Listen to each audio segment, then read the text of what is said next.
Hello and welcome to the Mike's On Podcast. My name is Andrew Carr. I'm here with my co-host. Normally I have two of them, but sadly Chase isn't here. I got my friend Garrett over there. What's up? All right, so with week 1 in the books, it's currently Wednesday. We're right before the Bills-Dolphins on Thursday Night Football coming up, correct? Yep. All right.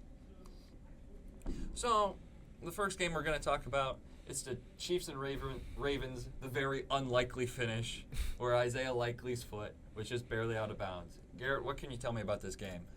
No, that one play reminded me of the Kevin Durant.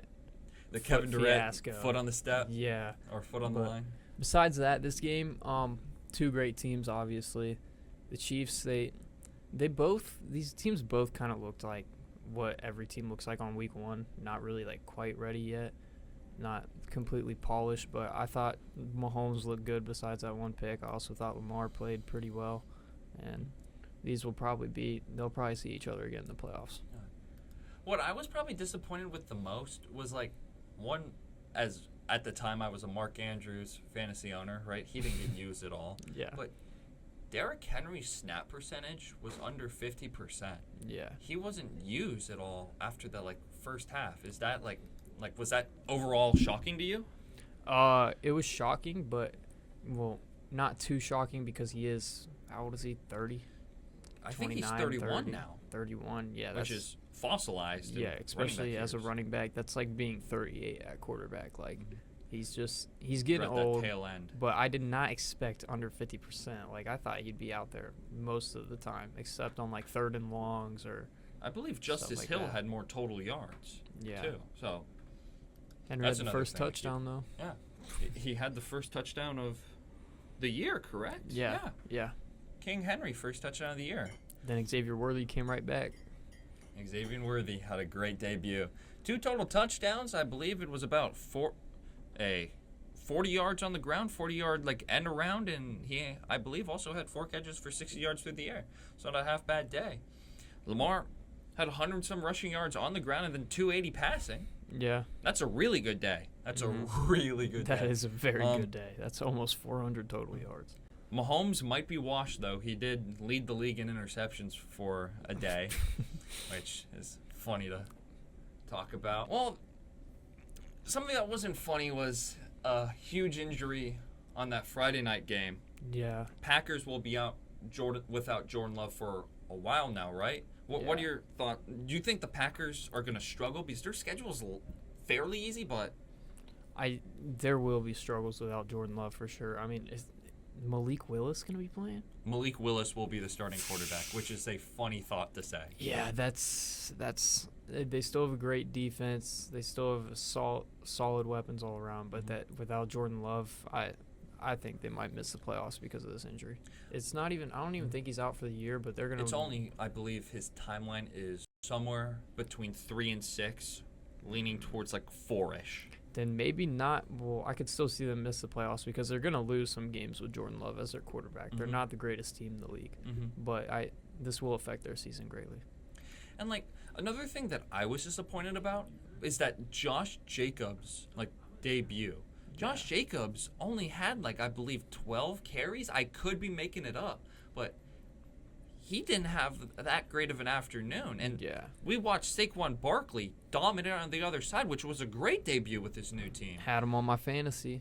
It's just Saquon Barkley and the Eagles, everyone was down on the Eagles, right? And as a Cowboys fan, right, I try to do my best when I'm looking and being unbiased. Yeah. I did last night do one of the playoff predictor things, and I did have the Cowboys being the 1 seed, which is delusional, I do agree. But I try to be as unbiased as I can with the Eagles. Mm-hmm. The Eagles screamed the number 1 seed to me this year, as my preseason thing. And when I'm not being a delusional, overhyped Cowboys fan, I have to look at the Eagles and be this team before last year was scary. They had some interesting defensive play calling. They still have one of the best duos in the league as in terms of receivers. If you want to argue the Dolphins with Tyreek and Waddle, or Jamar and T. Higgins, or CeeDee Lamb and Brandon Cooks. If you want to go there, That's you can. an underrated one. CeeDee Lamb and Brandon Cooks. That is a very underrated duo right there. And I almost completely forgot about the Justin Jefferson, Jordan Addison. Yeah. That's pretty good duo too. Cooper and Judy, right? There's really great 1 and 2 combos for receivers. I feel like the Eagles got to be at least number 2. Yeah. And they're top 5, and they're definitely not 5, 4, or 3. I'll put it that way. If you want to argue, if you argued 1, I wouldn't be that mad. But getting to then adding Saquon, because Swift was a good running back. He wasn't an Eagles running back, and Swift, when he was with the Lions, it was just he got a lot of targets and receptions on checkdowns. Yeah. That's kind of not like the Eagles game. He's he's a fantasy merchant a little bit when he's a starting running back. He's kind of like Austin Eckler when he was on the Chargers. Not very. No, Eckler was efficient. I don't know. Cut that shit. That was terrible. But I understand what you're talking about with Austin Eckler. Just with I'd say Austin Eckler had more receiving upside. If you flip how Swift had rushing upside and then good receiving, Eckler always had good receiving and then had good rushing, right? Yeah. So kind of in the same role but slightly mixed off. Mm-hmm. Swift was a good back. He wasn't the guy that you can hand off to and get 30 times a day if you need it and get your 7 yards. He might be able to get you that 3 yards, 4 yards, right? But he wasn't really a big hitter. Yeah, he didn't really have much home run plays, mm-hmm. and Saquon obviously has the ability to do that. Saquon's the slugger. The slugger. So the Packers were worried about, and speaking of teams that I'm fairly worried about, what was going on with the Bills in the first half? First half, it was 17-0. Yeah, that's... And, the Cardinals' offense stalled out. The only touchdown they had in the second half was an ugly DJ Dallas house call on a kickoff return or punt return. I don't remember what.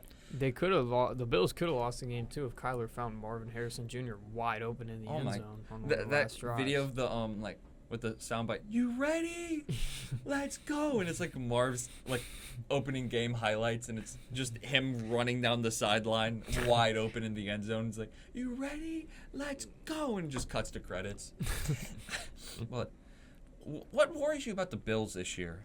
I feel they lost a lot of pieces on defense. Obviously, their receiving core too. That worries me. I thought Coleman looked pretty good in his debut. Thought he looked all right, but there's no depth there, and I feel like the receiving core is where the Packers were last year. It's a bunch of younger guys. You got Khalil, you got Keon. There's a couple other guys. Curtis. You have Curtis. Right, you got a veteran speedster. You got some guys that have been there, mm-hmm. but then you got young guys, right? Dawson Knox isn't necessarily young anymore, but he's a good tight end. Then you had the last year rookie out of Utah, Kincaid. Yeah, Kincaid. He was quiet. He was supposed to be the slot flex guy, mm-hmm. Do what Brock Bowers is doing in Vegas, and he did it pretty well. We'll get to them in a hot minute. I feel yes, the Bills did better when they weren't force feeding Diggs, but there's a difference between saying, "Oh well, we don't need a superstar receiver because we didn't need him putting up those numbers, so let's move on from him," than saying that we don't need another weapon. Sure, Keon could turn into that, but it's what teams are the best in play action? It's the teams with the best running game. Yeah. The best teams that pass it, right? Right, or they run the draw plays where they can fake it to a running back and get big yardage. Mm-hmm. Have good receivers, right?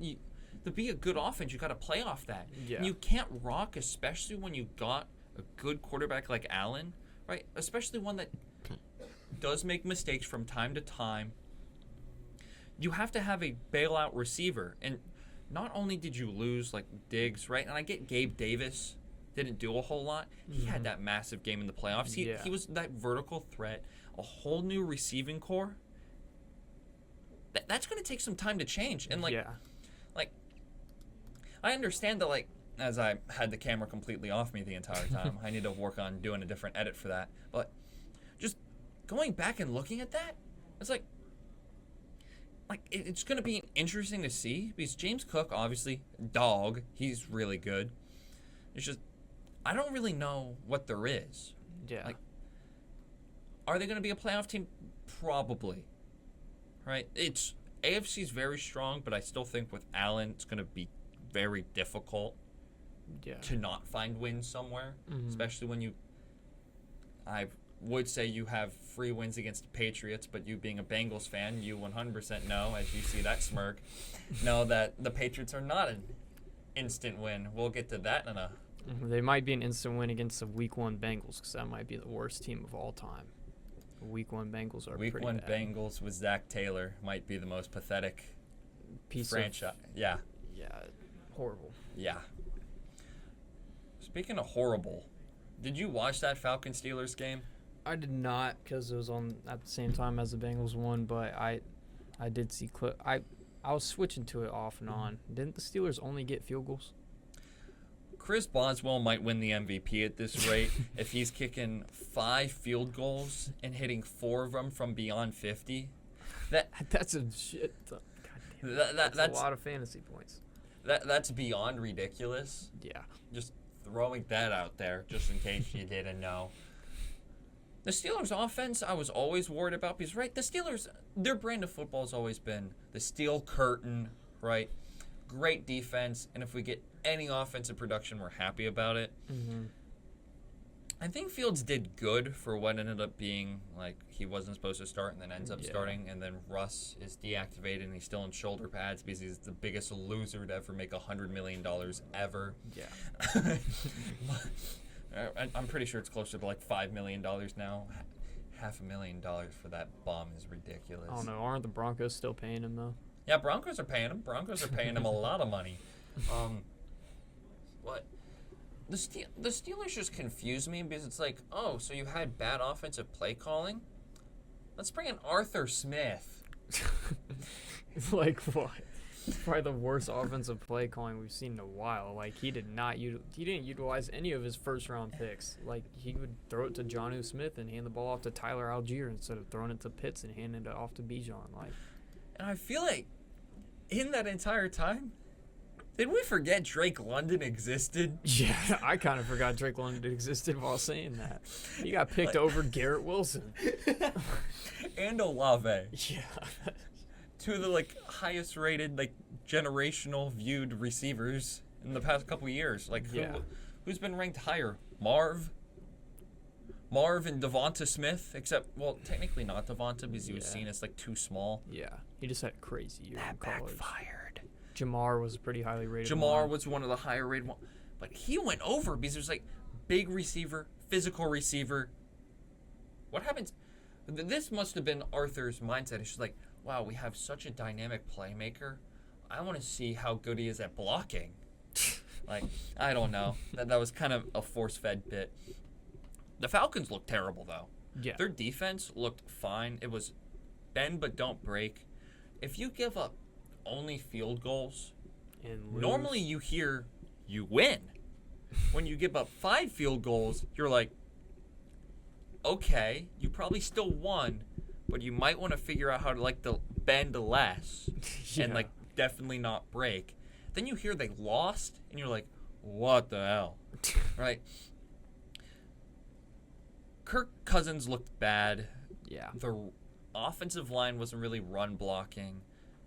Pitts caught a touchdown, which was the most insane thing I've heard all the year. I think he's got, was that his 3rd in his career or something? He's been in the league for 4 years. Yeah, it's so crazy like that.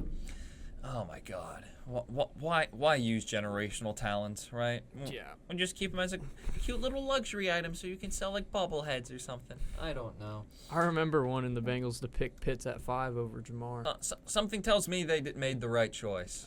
I'm pretty sure. Yeah. Maybe Pitts wouldn't be holding in though. Yeah, but speaking of wrong decisions. Will Levis was on his knees after one of those bad decisions. Can you break down how bad Well, first off, the Bears won this game Di- with like 100 yards gained. This It was ridiculous. I'm just gonna say it. This was a shit show. It was terrible. Yeah, the offense was horrid. Yeah. I've never seen a team score, what was it, 24 points? Yeah. And none of them were offensive touchdowns? When does that ever happen? So what was it? It was that blocked punt. Blocked punt, two pick sixes, I think, right? Yeah, No, and then there was the blocked punt, the kick return, the pick six. And that's it 'cause they scored 24. And So then they the got field one goal. field goal. Yeah. Atrocious.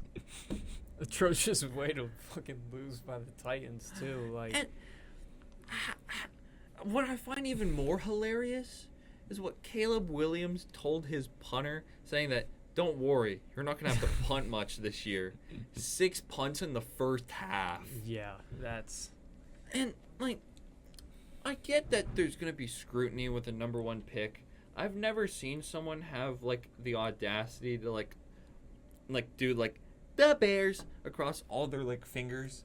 Talk some trash to the other team, say their punter that he's not needed, and then go out there and put up a whopping 3 offensive points. Like, congratulations. You became the first number 1 pick quarterback since 2002 to win their debut. You had no touchdowns. Put the asterisk next to it. If Will Levis didn't do his best second-year Sam Darnold impression, you wouldn't be there. Titans was pathetic. Titans... I feel like the Titans season is like, and I was high on the Titans. I thought the Titans were going to be decent because they had a good receiving core, and they technically had 2 decent running backs. Tony's still my guy. Tony had a good game, didn't he? He had a really good game. Tajay Spears was decent in his role as like basically a flex back. I feel like their season's about to be summed up like Will Levis on his knees, staring instead of chasing down the pick 6. Yeah. It's like, Will Levis isn't a fast guy. I gotta imagine you would at least get close to catching him. Instead of turning and burning when technically you have the angle, he drops to his knees and just goes. Bro started doing the pose of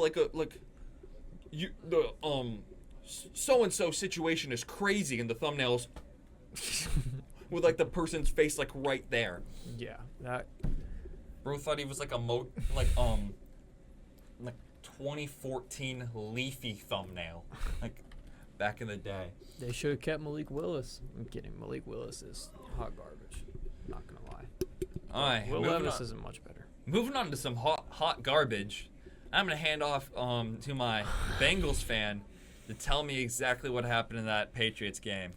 So, the offense was abysmal. It was terrible. It was pretty bad. You know, we had the one drive where we went down the field. We essentially scored until our tight end decided to go like this and reach the ball out into the end zone when there's a dude right here to slap it right out of his hand. And then we have the punt return, which Charlie Jones fumbled. It's just stupid mistakes everywhere. And also, it's not just the stupid mistakes. There is stuff to actually worry about if you're a Bengals fan. The run defense was atrocious. We could not stop Ramondre Stevenson. Even not being able to stop Ramondre is alarming. Yeah, even when the game depended on it, like it was the final drive, and first of all, we punted with 2 minutes left. I get it. We had all our timeouts and the 2-minute warning. We weren't stopping the run game. That's what they're going to do with 2 minutes left in the game. And when you need to get a stop, you just let them run for a first down. You know it's coming. Like that's pretty bad. Like that's concerning. I watched about the tail end of that because I was tuned into the Falcons game because I had Najee starting, and then my opponent had Kyle Pitts, so I was kind of keeping an eye on that, right? So I wasn't really watching that game until the tail end when I caught that 2-minute. It just looked like there was no effort. Yeah, like it looked the like they'd holes already opened up gave immediately. on the I don't know what you just And said. like, I can't hear you. I understand that it's hard to justify going for it on 4th down. First off, I'm going back to the 3rd down play. Who throws a check down when you need to get 10 yards and Yeah. you're backed up on your own 20? I don't know. Check down that. Did it even get back to the line of scrimmage? I don't think I don't it even did. think it got back to the line of scrimmage. I think it made it 4th and 10 or Yeah. 4th and 11. And I get that's impossible to justify when you have all your timeouts, right? The odds say go back to your favor.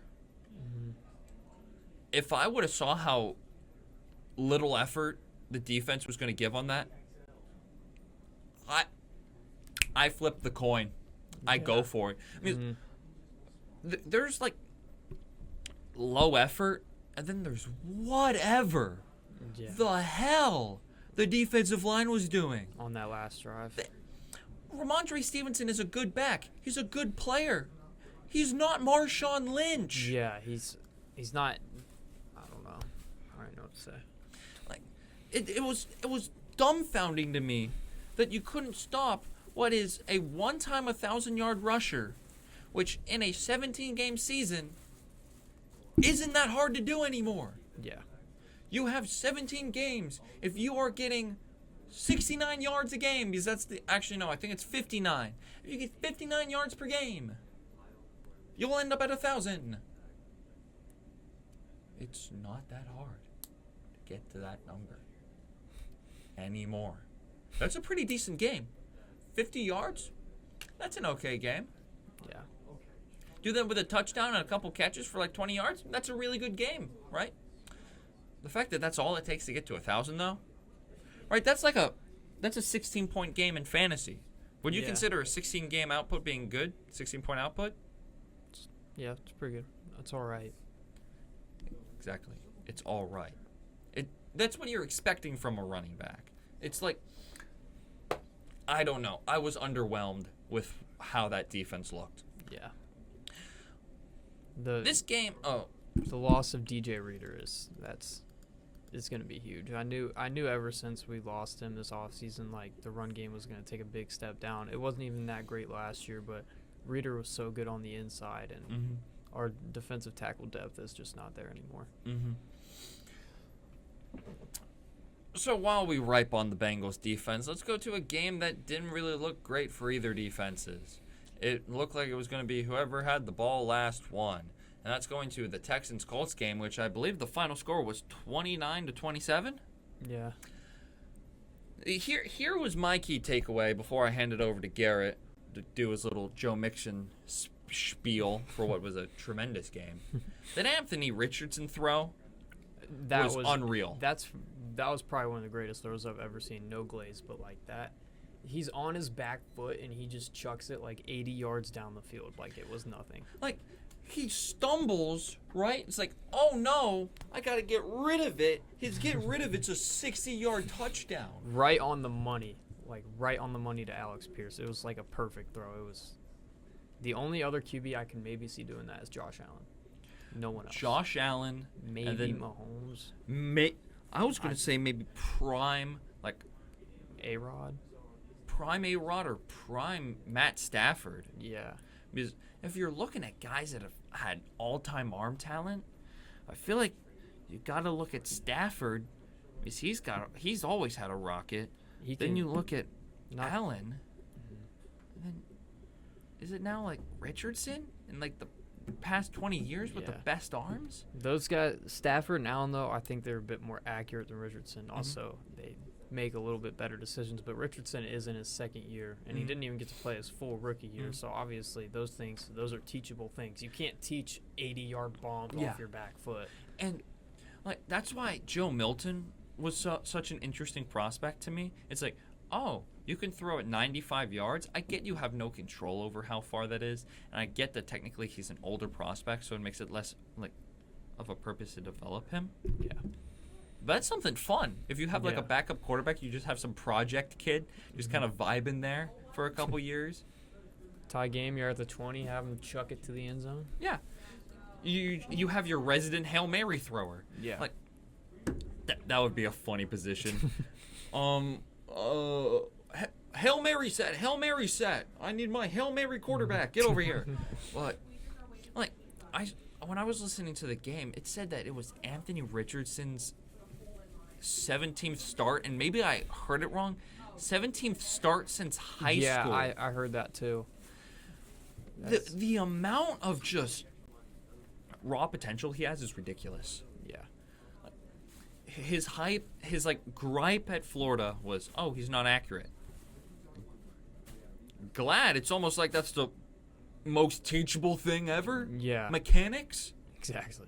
It's like, oh, he's got the speed, he's got the build, he's got the toughness. Oh, and he's got one of the best arms ever.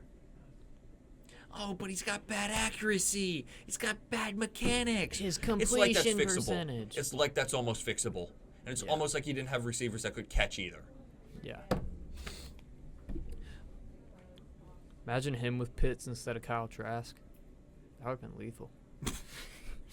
Kyle Trask. Maybe Florida would have done something. My God. Bro. Actually, Florida's best years recently have been with Kyle Trask, actually, because they went to the SEC championship and got tormented by Alabama. Mm-hmm. Now, we did a lot of Anthony Richardson glazing right here. Let's talk about the two men that were the men of the hour for that game. C.J. Stroud and Joe Mixon. I'm going to hand it off to you. Stroud, I'm a Buckeyes fan. He always looks great to me. He's my favorite quarterback probably of all time already. But Mixon, we missed him on the Bengals. He had a great game. We knew he had that receiving upside. We knew that he could. It was like he had over 30 touches for I want to say it was close to 150 yards. Yeah, we knew he could have those big games like that, and that Texans offense is gonna be scary. For my just notes here, I have four-headed monster. You got Mixon.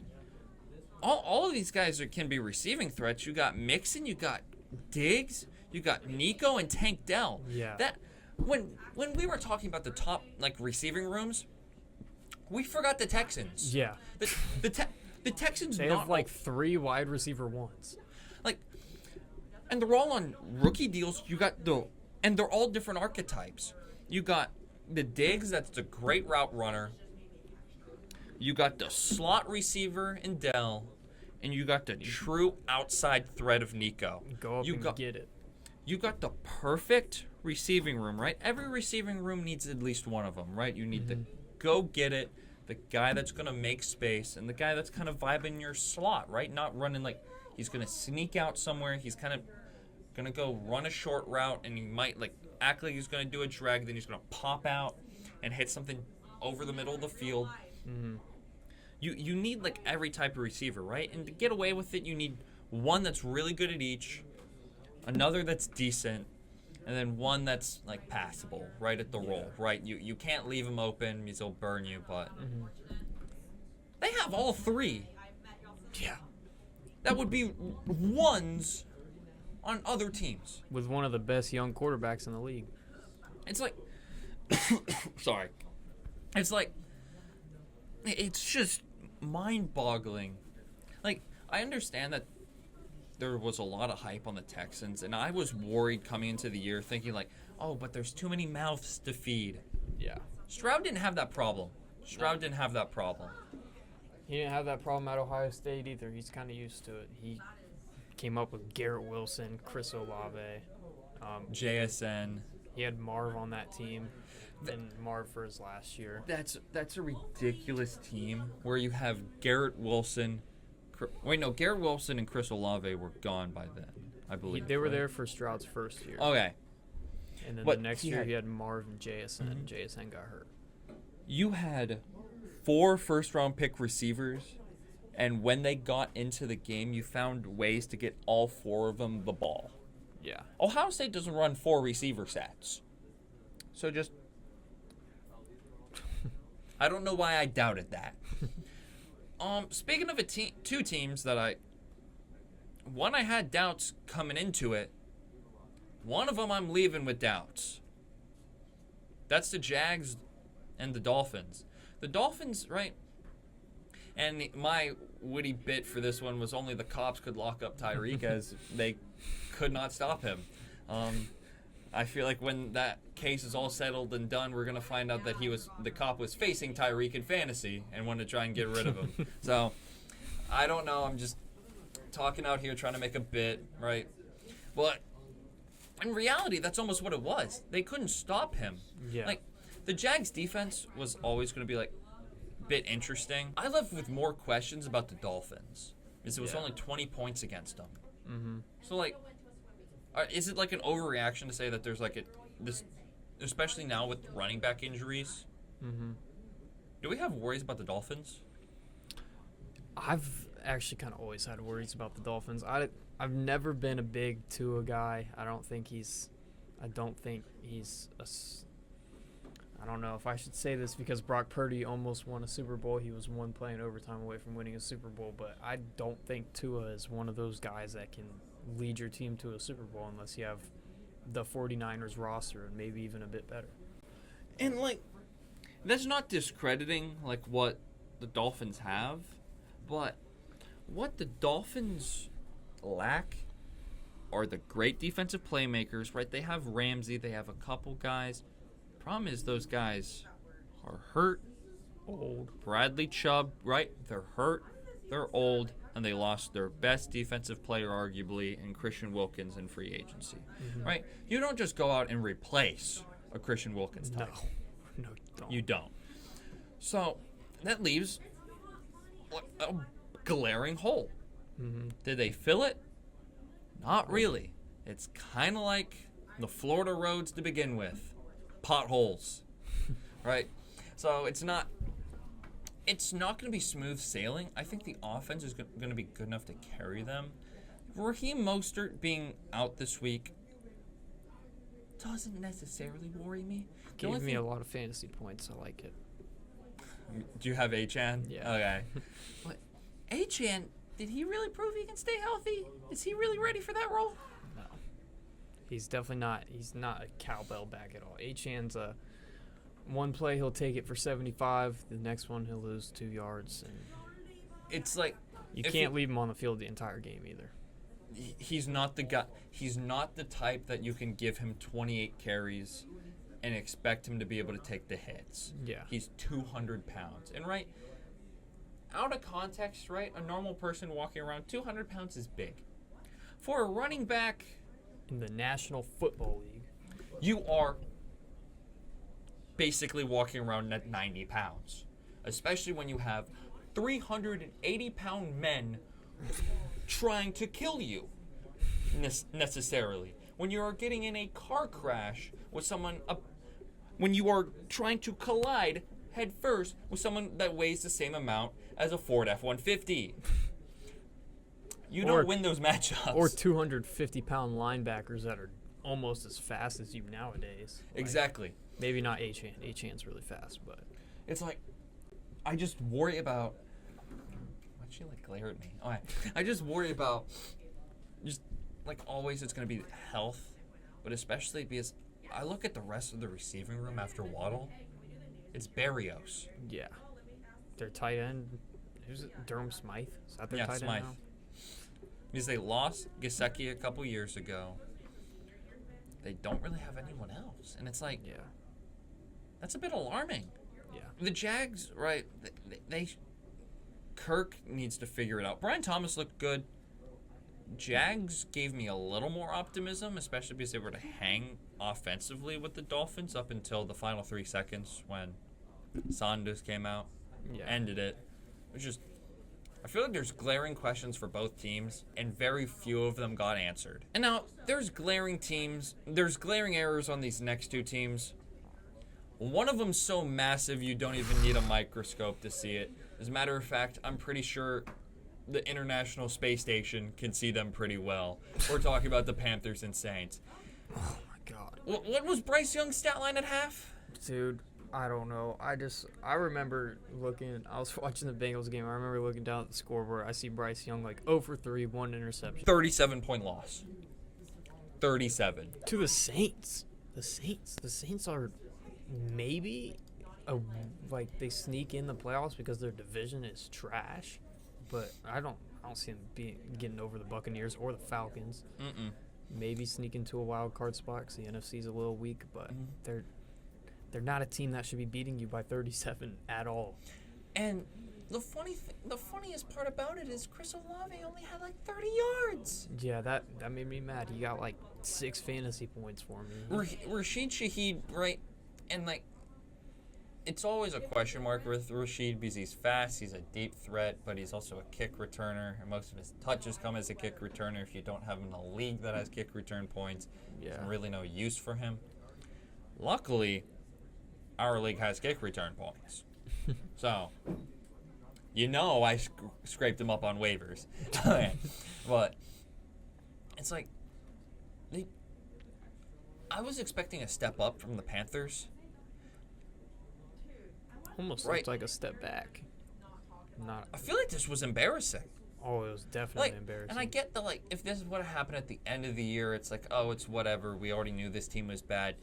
There was small expectations, but there were still expectations. Yeah. Right? There was no reason why you should be playing a team that the Saints are old, right? The Saints should be coming down, right? There's always the spectrum, right? Some teams are going up, some teams are on their way down. The Saints feel like one of those teams that are very much on the way down. And it's not going to be one of those slow rides into the sunset where they're going to stay relevant till all their guys retire and it's a nice happy ending. It's about to be a plummet off Everest. All their guys are about the same age. They're all making way too much, and it's about to get really ugly if they can't figure out the cap. I don't know what they're doing either, because they won't. It's not even like they're trying to rebuild yet, but they should have started rebuilding once Breeze retired, in my opinion. They're still trying to contend. The biggest limbo in sports when you're competitive. Yeah. You're not bad enough to rebuild, but you're not good enough to win jack. The Pittsburgh Steelers, this entire decade, that is them. They go 9-8 or 10-7, make the first round of playoffs, get eliminated, don't get a good draft pick, and they're stuck in the same loop every year. And it's a bad place to be. And honestly. If you look at baseball, you had the mid 2000 or the mid 2010s Pirates that were good, not great. You have the Padres that have been good, not great, right? Except this year they look pretty good. And then in basketball, I feel like the perfect summarization has been when Dame's tenure, except for that 1 year with the Blazers. Yeah. It's they got good pieces. They're good, not great. Their ceiling is the final playoff team, and their floor is the final play-in team. Yeah. Right? So there's nowhere to really go. You're not good enough to win anything, but you're not overrightly bad to make all the fans angry and demand a rebuild. Yeah. It's the most frustrating spot to be in. And the problem is the Saints probably aren't a good team. You just gave all your fans hope because you just steamrolled a terrible Panthers team. Yeah. A Panthers team that I thought was going to take a step up with the deepest country accent I've ever heard in Xavier Legette being their number one receiver. Yeah. It was disappointing. There was no reason why Miles Sanders should have led the team in rushing with 22 yards. Speaking of horrible, did you see the post-game quote that the Vikings defense had? Uh-oh. They said they were beating the Giants so bad they felt bad for Daniel Jones. And as a Cowboys fan, normally I don't feel bad for my division rivals when they suck. I feel bad for Giants fans. Oh, yeah. Because can you imagine if they got, especially last year, if they got average quarterback play? Their defense was okay. They had okay receivers. They had one of the best running backs when healthy in the league. And what did they do with it? They won more games with Tommy DeVito than the guy they're paying $40 million a year to. He won that one playoff game because the Vikings were super overrated that year, in my opinion. The Vikings were 14-3 with a negative point differential. 11 of their wins were by one score. All their losses were beatdowns, right? That's exactly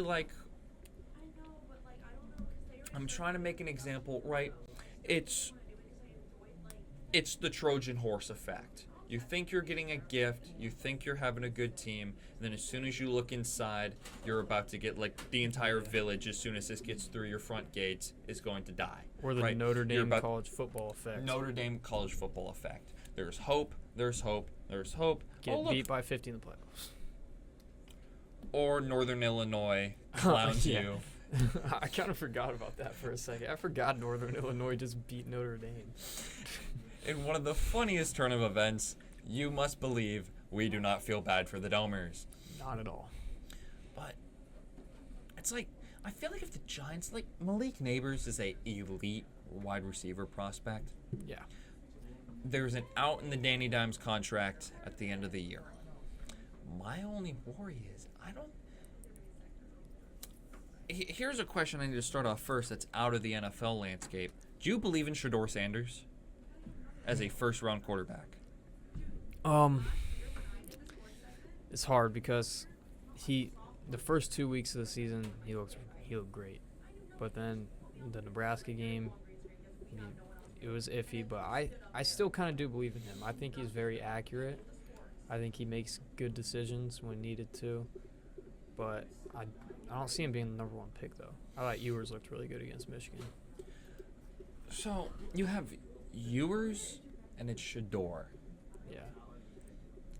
You can include Carson Beck if you want. You can include Jackson Dart if you want. Cam Ward. I like Cam Ward. He's old though, a little Who bit. do you trust to be the future quarterback of the New York Giants? Tank a couple years for Dylan Raiola or something. I don't even know. Like, you're in such an awkward spot where it's like, and that's the reason why they pay Danny Dimes. It's like they can't get anyone better in the draft at this point. Yeah. It's the year they signed him was just coming out of that playoff win year, so they weren't going to get a top draft pick. They knew they weren't going to suck bad enough, right? Yeah. The next year to go get one. So it was like, well, crap. All we can do is extend him and hope for the best. And it's been very much farther away from the best than it has been from being decent. Yeah. It's the Vikings had a great game. Sam Darnold looked great. Yeah. It's just, how much of it was just the Vikings' offense being so inept that it covered the flaws? Yeah. It's like, I feel like it's hard to get a takeaway from this game just because of how Bad the Giants are. how bad that offense is. Yeah. I think the Giants, now looking at it, like, they have a bunch of really good defensive playmakers. They're wasting all of them. You're wasting a They have a controllable bunch of year on good Thibodeau. Pieces all around. They have good You're players on wasting a year offense. of Brian Burns now. You're wasting a year of Dexter Lawrence. You already let Xavier McKinney leave. Yeah. How long until one of those three go now? Dexter Lawrence, future Cincinnati Bengal. You wish. I do. All right. Now, there's always rookie struggles for rookie quarterbacks. Oh, God. Bo Nix, I don't think had a single yard or single air yard on the entire afternoon against the Seahawks. I was not surprised by this. If you actually watch this tape at Oregon, it kind of was a lot of dinks and doinks. And I think his biggest critique was that he doesn't have a strong arm. I think they misspoke and said he just doesn't have an arm. yeah. I'm pretty sure you could take his UCL and, like, any ligament in his shoulder, and his throw power wouldn't change any. Don't let that take away from the fact that we probably saw the worst O-line in the league this game by the Seahawks. That was horrible. That was terrible. Allowing two safeties in the first half is crazy. Like, Yeah, when the score is, what was it? It was 10-9 it was 9-8, I think. to 8. No, because it was like, it's 10-9. Obviously, Yeah. it was 3 field goals or 4 field goals and a touchdown, right? Nope. Right? Right? Nope. 2 safeties, a field goal. No, 2 safeties. I don't know how it worked out. It was weird. Yeah. That's all I'm going to say to that. 2 safeties, 2 field goals because they had 10. All right, there we go. Yeah. That's not odd at all. Why? But it's like, the Seahawks should be a good team. I feel like the Broncos get talked about as having a good defense still. They don't. Yeah. They really don't. They have Jonathan Cooper out there looking like like they have Brian Von Miller against the Seahawks O-line. It was terrible. like they still have Pat Surtain. They gave him that massive contract. I don't know why the hell he wanted to stay in Denver. Yeah.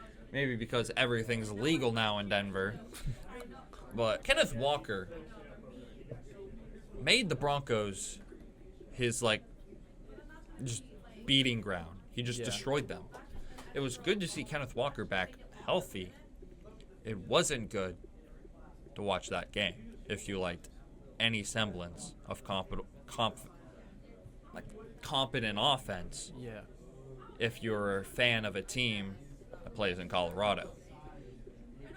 Now, there's always debuts, right? Right? Especially week 1. There's always someone's debuting somewhere, right? Head coaching debut, rookie debuts. We saw a couple meaningful debuts. We saw 2 Georgia rookies, Ladd McConkey and Brock Bowers, face off in their first game, now on opposing teams, and now division rivals. We also saw the debut of Jim Harbaugh as a head coach of the Chargers, and then we also saw the debut as Minshew Mania being the starting quarterback for the Raiders. What was your takeaway from just this game? First of all, can we talk about that throw at the end of the half by Minshew where it slipped out of his hand? And did you see that throw? I unfortunately didn't. Oh my gosh, it was horrible. He was throwing a screen, it slipped out of his hand, so it obviously went behind the line of scrimmage, and Khalil Mack just picked it up and took it to the 6-yard line. It was probably the most sad thing I've ever seen. But what impressed me about the Chargers was their run game, and I knew it was going to happen this year because they picked up J.K. Dobbins. He's a Buckeye, obviously. I'm going to be high on him, but I've been high on him even when he was with the Ravens. He's dealt with injuries, but he's a good running back. He's an explosive player, and with Jim Harbaugh as your head coach, he's going to feed you the ball. And we know how Harbaugh really liked to use his fast backs in the open field, and then he'd hand it off to his bigger guys around the goal line. I feel like this running back room is set up perfectly for the Raiders. Yeah. You got the Gus Bus as your third down short yardage, I need a touchdown guy, and then you got J.K. Dobbins to hand it off to for a 70-yard gain. Yeah. I feel like this works out perfectly, and obviously you have a top quarterback in Herbert, and it doesn't help that you don't really have any real receiving threats other than Ladd McConkey. Josh Palmer. Isn't Hayden Hurst a Charger now? Yeah, I don't even know. Hayden Hurst is on a roller coaster ride. He was a dog that one year for the Bengals. You know who else was a dog that one year for the Bengals?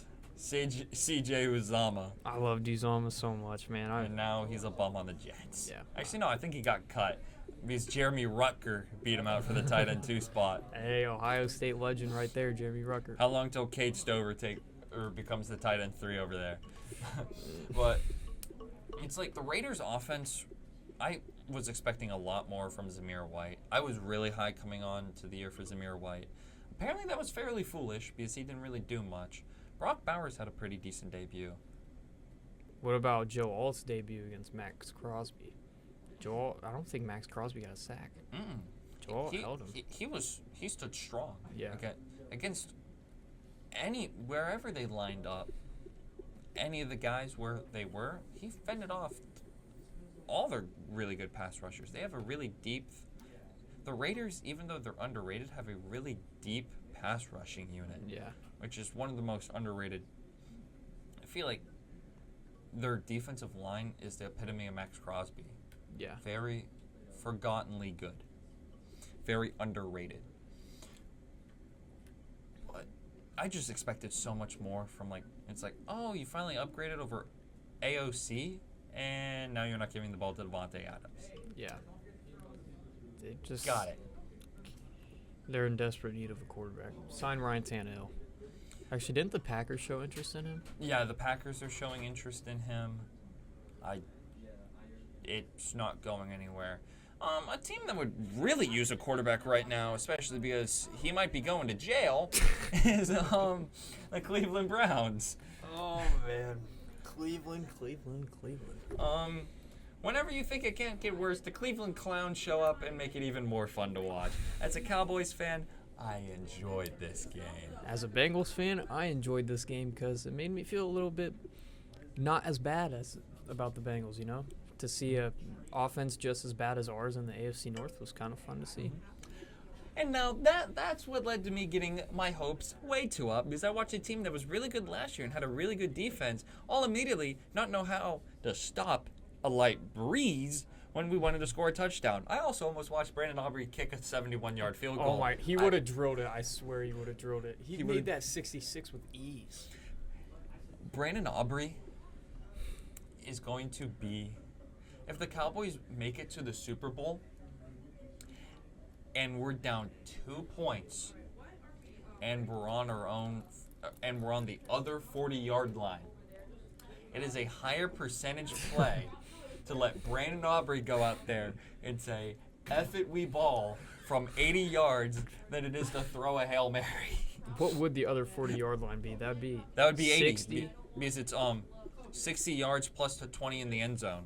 Or no, I think it's 15 in the end zone, so it'd be 75. Yeah. That's ridiculous. And the funny thing is he'd probably drill it too. Yeah. They would should have be- let him try the 71. Bro, when I saw it was happening, I was texting my Browns fan, who I was also playing, or no, I wasn't playing him in fantasy this week. In one of the other leagues that we don't care about, I was. But it was just, he's texting me, and he had Brandon Aubrey as his quarterback, or as his kicker, sorry. Yeah. Scored more points than his quarterback because he also started Deshaun. But it was just like, please let him kick it. Please let him kick it. Please let him kick it. Because And aren't then 50-plus yarders like 5 in fantasy? we already made a couple league changes where we upped it. There's a bonus for 60-yard ones. And then when we saw the 71, I got talking. I'm like, we need to come up with a bonus for if some idiot goes out there and hits a 70-yarder, right? It's like, if you hit 70, you get 14 points for that. If you end up hitting a 60-yarder, or 70-yarder, you deserve 14 points for that effort. Yeah. And like, there's not an option where you can set it to do that, so we just go into the after week setting.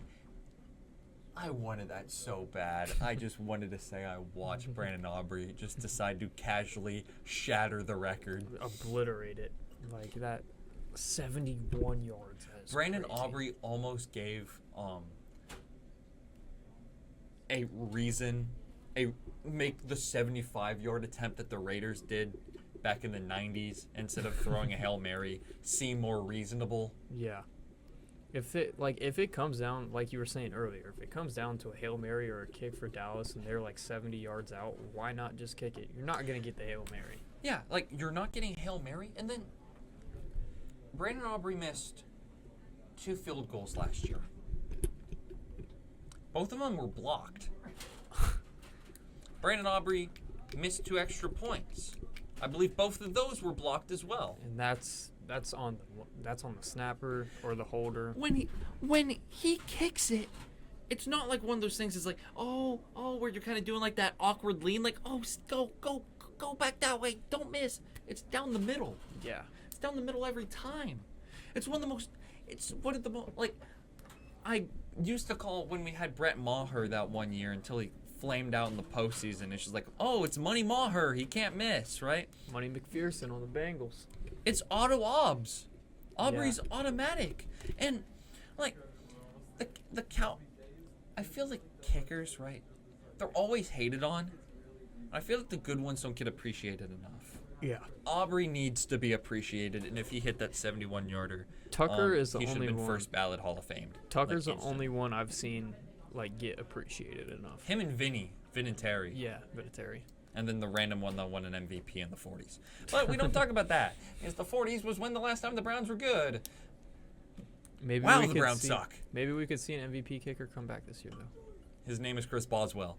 Because he already had 5. That's just insane. But,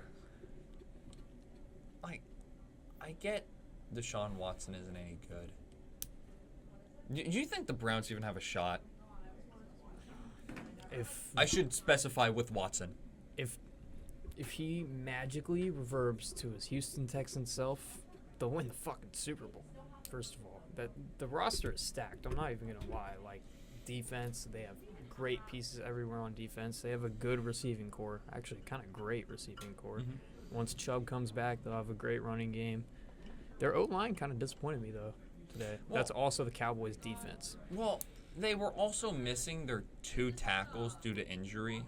And I believe they were starting it was DeJuan Jones at right tackle, another younger guy at left, and I believe they have a rookie right guard too, I believe, because they have so many injuries. Yeah. So, I feel like, yes, part of that was it's a bad O-line because of injury, then also because Micah Parsons, D-Law, Osa is a ridiculous trio. It's just, I want to get my hopes up for the Cowboys because I told myself I wasn't get too excited because I didn't think this was going to be a decent year running. Then I saw Zeke hurdle someone, and yes, it was a holding penalty flag on the play. That got me excited. Yeah. That made me so happy. I'm like, did we just get prime Zeke back? Is he going for 14,000 yards and like 90 touchdowns? Am I about to celebrate?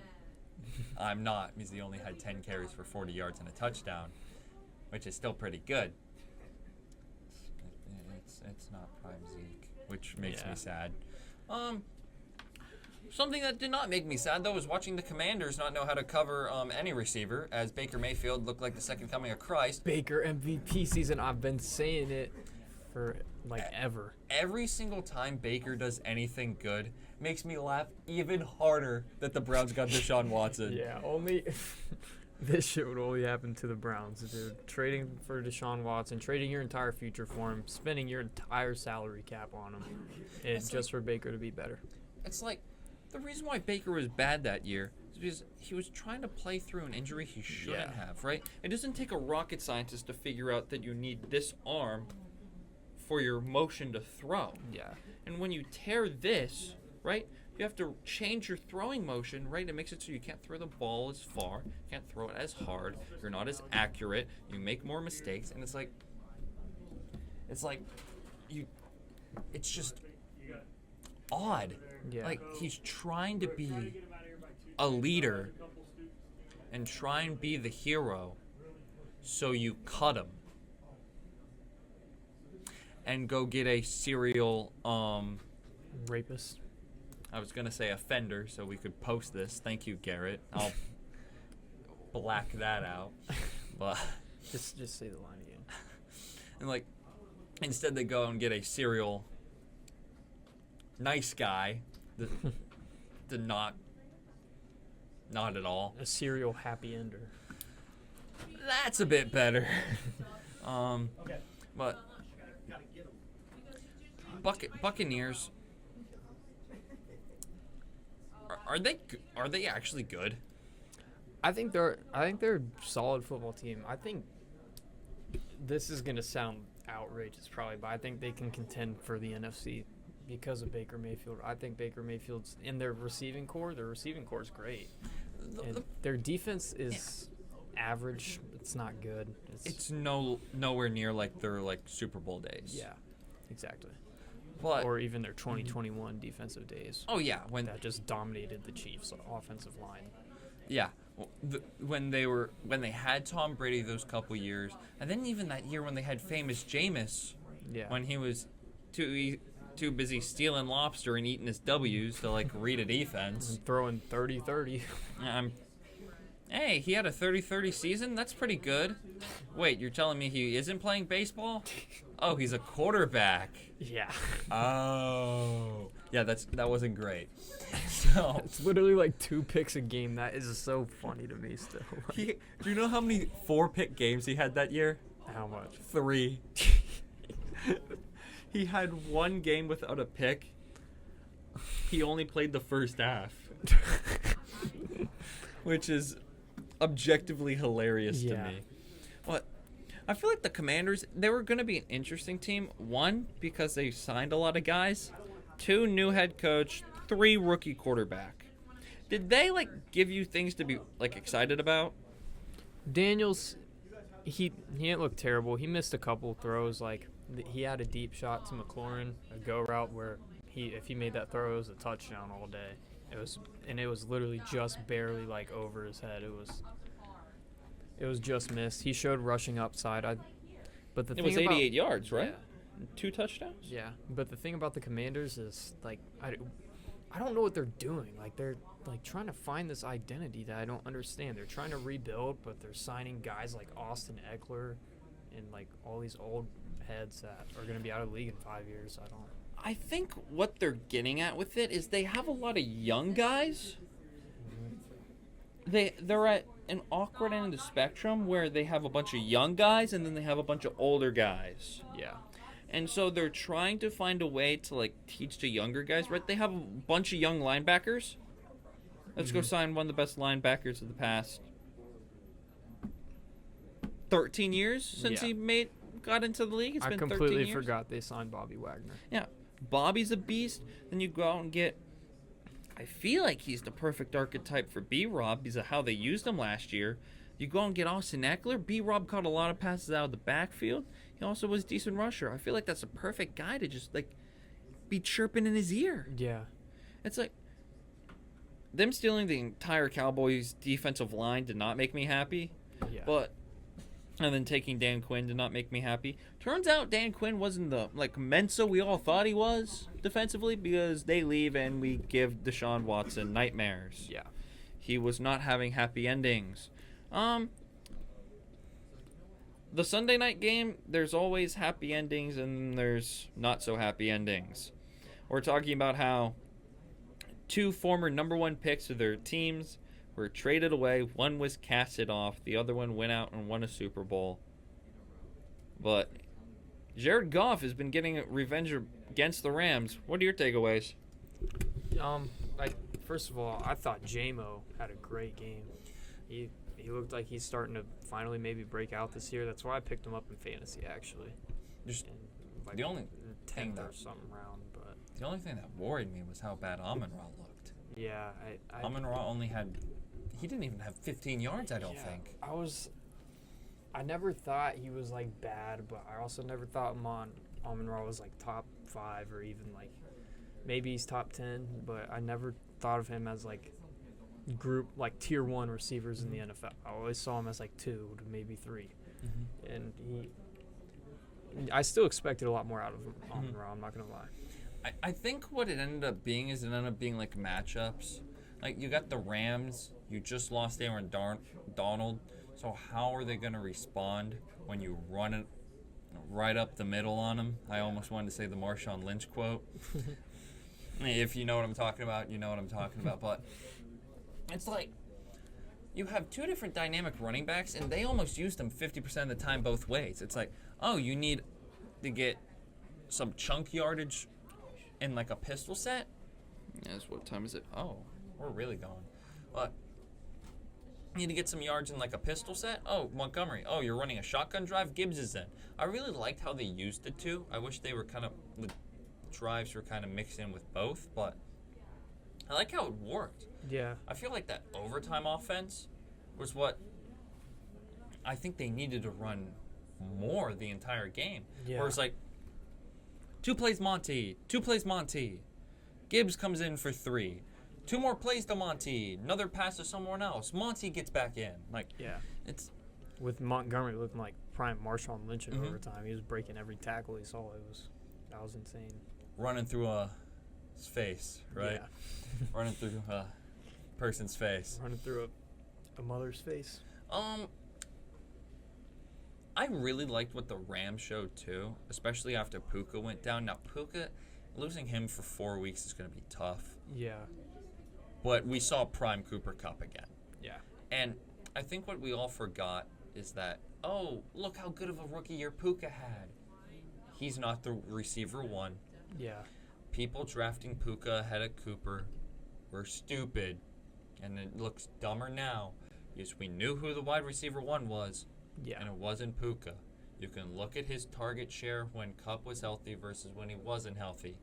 Even towards the tail end of the year when both were playing and Puka had officially broken out as one of the best rookie receivers in the league, we still knew Cooper Kupp was going to be the receiver 1, and he proved why, as he was dominating even when Puka was healthy in the game.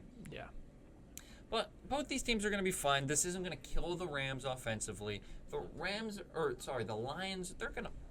Amon-Ra's not going to have 14 yards per game. Yeah. Right? That's not happening. He's going to come back next week. He's going to have like 120. Yeah, he's going to go out there and he's going to make up for the yards he didn't get. Yeah. He's going to make that average right around 60 again. Yeah. Right. But right, injuries, right, with the Rams, some teams can bounce back from them, right? And I feel like if there's a position and a team that can deal with an injury, it's the 49ers and running back. It always is, because, like, every time – this happens with the 49ers a lot where, like, I remember the days that Raheem Mostert was starting and he'd go out and I'd pick up, like, Jeff Wilson in fantasy, and Jeff Wilson would drop, like, 20 for me in fantasy. Like, look at their running backs and, like, the history of, like, the past couple years. CMC, I believe, is the only running back over the past 5 years to be their starting running back for, like, if he's their starting running back next year, it'll be the first time someone has started 2 full seasons for them. Yeah. In a row on opening day, where they've started on the roster on opening day and they started on the roster as their RB1 the following year. Yeah. I mean, it was Raheem Mostert, then it was Jeff Wilson, then it was Elijah Mitchell for what was a trippy hot minute. I forgot about the Elijah When Mitchell it was run. only like 11 weeks and he had almost 1,000 yards rushing. I think Yeah. he fell like 40 short, which is ridiculous. Wasn't there another guy, too? Or am I just thinking of Jeff Wilson? There was a couple other guys that were in there too, but it's one of those, like, when they traded for CMC, it's like, oh, so you have one of the best inside zone offensive schemes, and you're going to make it so that me or you could go out there and rush for 100, so you find the best way to mortgage that is to go get the most explosive running back in the league. Why? Right? And then there's some nobody named Jordan Mason goes out there and has 150 yards and a touchdown, right? And for, like, my bit here, it's like JM brackets J, because he's not a junior, but if he was, would have been perfect. Apparently J's are better than C's. It's a JMJ looked pretty good compared to CMC. And now, last year was the talking point of how, coming into the year, how is Rodgers going to look in his first Jets game? And then he tears his Achilles on the 4th play in what was one of the funniest season highlight videos you'll ever see. Him walking out that tunnel with the American flag. Now, that was aura. Yeah. Him lasting 4 seconds is not aura. No. And that game last night was not aura. He last night, or I'm tripping. a couple Monday nights night. ago. He struggled. Yeah, he did. Brees Hall. Did you see that clip of him just completely ignoring his offensive coordinator?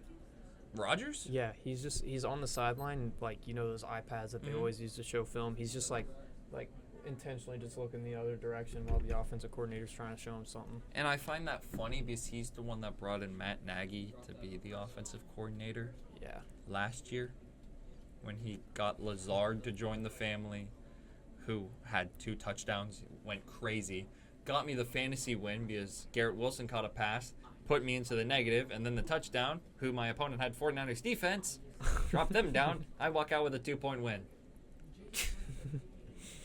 Eat it, John. Okay. Eat it, John. Anyway, thank you, Tyrod Taylor. But 49ers, I no longer have any concerns with them. Yeah. The Jets, I do. The Jets' defense disappointed me.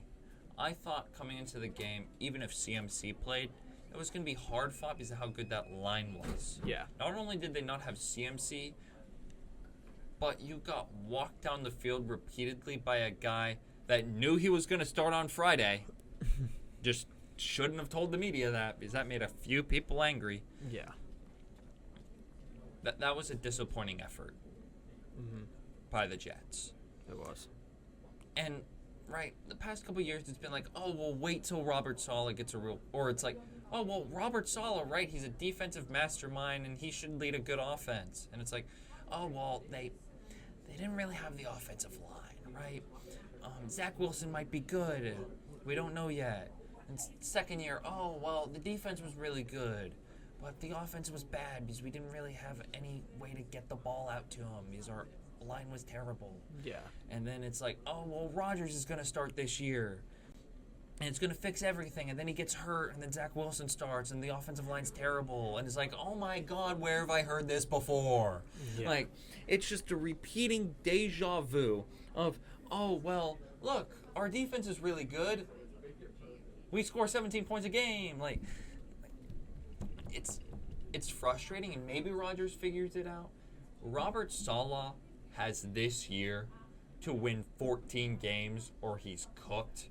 Yeah. He has to prove that, because everyone's like, oh, well, this team is like a Super Bowl contender with a real quarterback and an offense. You win out. You got one of the best tackles in the league again, and Tyron Smith. I'm not saying that as just a Cowboys fan. He missed 2 games last year and was still rated the highest left tackle grade in the league. Yeah. Mind you, it takes how many games you play into effect and subtracts you for missing. He was better than Trent Williams, so throwing that out there. That was disappointing. Yeah. And Robert Saleh, his seat It's burning. is not hot. It's a volcano. Yeah. Every game they look bad offensively is another tick off his days Yeah. of being a 49er. Right? The contract says how long he's going to be there. Every time he messes up is a game that is being ripped off the calendar from that contract. Yeah. Until he inevitably gets fired. He's got till late October. No, he's got till late November to figure it out. If they're sitting around 500 or under 500 in November, and the offense looks bad, even with Rodgers, he will be the offensive coordinator for McDonald's with DJU. There's a Thursday night football game coming up. We won't get into Dolphins? It's Bills-Dolphins. That'll be a good game. What are your thoughts on what we could see there? No. What I'm looking for, if I'm a Bills fan, I want to see one of the receivers have a good game, specifically like Keon Coleman or Shakir. Figure out who the number one is. Yeah. And if I'm a Dolphins fan, I want to see you guys be able to stop the Bills for once in your life. I want to see that defense step up with a bad receiving core and a decent rushing game. Don't they still have a good O-line, the Bills? I think they still have The Bills, they lost their center. They have good pieces. I wouldn't say this is a good O-line anymore. Yeah. But yet again, we see time after time, do you need a good O-line to win? Technically, if you have a younger quarterback that isn't mobile. Yeah. Lamar didn't have a good O-line. He was relatively fine last Thursday. Yeah. Mahomes, through his time, has not had a great O-line, but he lives on. It's gotten better into the later years. He plays like he has no O-line either because he'll just evade every defender and make a crazy pass. You had Joe Burrow that went to a Super Bowl while getting sacked 7 times in a championship game, which is the most embarrassing thing that's probably ever happened in the NFL since my voice crack about 5 seconds ago. But it's just, I feel like this is going to be a close game, especially because they're top-ranked teams in the division. Yeah. And yeah. Overall, I'm still going to take the Bills in this game. I just trust Allen more than Tua. So, to us, it is a Wednesday afternoon. You'll be seeing this sometime around Thursday afternoon to morning before the Thursday night football game kicks off. I was Andrew Carr, and my co-host was Garrett Fuller.